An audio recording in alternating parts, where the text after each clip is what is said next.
माकड हा अत्यंत खोडकर प्रवृत्तीचा प्राणी आहे. त्यामुळे जर तुमच्या आसपास माकडं असतील तर आपलं सामान सांभाळून ठेवा, कारण ही माकडं कधीच सामान लंपास करतील हे काही सांगता येत नाही.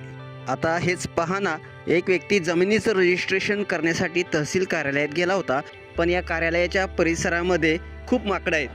यापैकी एका माकडानं स्कूटीच्या डिक्कीत ठेवलेलं पैशाचं बंडलच पळून नेलं आणि झाडावर बसून ते पैसे भिरकावू लागला.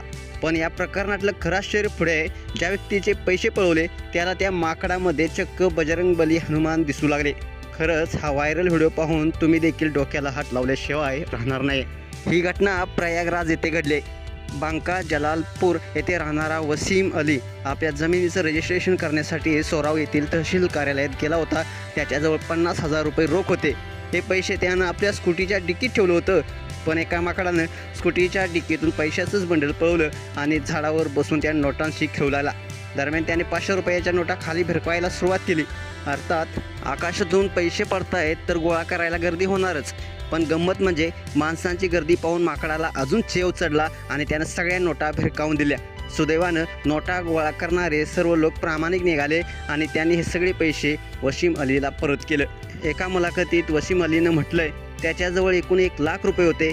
सुदैवानं माकडानं 50,000 रुपयांचं बंडल खाली फेकलं, त्यामुळे ते पैसे लगेच मिळाले, पण उर्वरित 50,000 रुपये गोळा करायला खूप मेहनत घ्यावी लागली.